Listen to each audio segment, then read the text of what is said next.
నమస్తే friends, welcome back to my channel Ramya's kitchen and vlogs. నేను మీ రమ్య. ఈరోజు మన ఛానల్లో బేబీ ఫుడ్ సిరీస్తో వచ్చానండి. బేబీస్కి ఎంతో బలమైన, స్ట్రాంగ్ అయిన శక్తిని ఇవ్వడానికి ఉపయోగపడే మొలకల పొడి ఎలా ప్రిపేర్ చేసుకోవాలో చూపించేస్తానండి. మీకు ఏ పప్పు దినుసులు అయితే ఇష్టమో అవన్నీ ఇలా 30 గంటలు నానబెట్టుకుని 30 గంటల తర్వాత ఒక్కొక్కటిగా మూట కట్టేసుకోవాలండి. విడివిడిగా కట్టుకోండి. అన్నీ ఒకే దాంట్లో అయితే స్మెల్ అనేది అంత బాగుండదు. ఒక్కొక్కటిలాగా మొలకెత్తుతాయి. ఒక్కొక్కటి ముందెత్తితే ఒక్కొక్కటి లేటుగా మొలకెత్తుతాయి. ఇలా 24 గంటలు ఇలా బెజ్జల దాంట్లో కట్టి పెట్టేసి 24 గంటల తర్వాత తీసి చూస్తే ఇలా మొలకలు బాగా ఎత్తుతాయండి. పెసలు బొబ్బర్లు అయితే బాగా ఎత్తుతాయి. శనగలు అయితే కొంచెం లైట్గా వస్తాయి.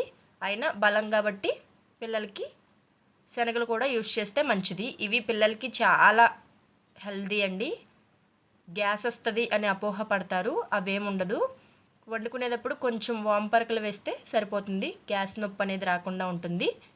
ఇలా బాగా వాష్ చేసేసుకున్న వాటిని 3 ఎండ్లో ఆరబెట్టేసేసి గిన్నెలో వేస్తే టకటకా సౌండ్ రావాలండి. అలా ఆరిపోయేంత వరకు ఆరబెట్టుకుని మిక్సర్ జార్లోకి ట్రాన్స్ఫర్ చేసేసి మెత్తటి పొడిలాగా ఆడించేసుకుని, కొంచెం బరకగా ఉన్నా పర్లేదు, వండుకునేటప్పుడు స్మాష్ అయిపోతుంది.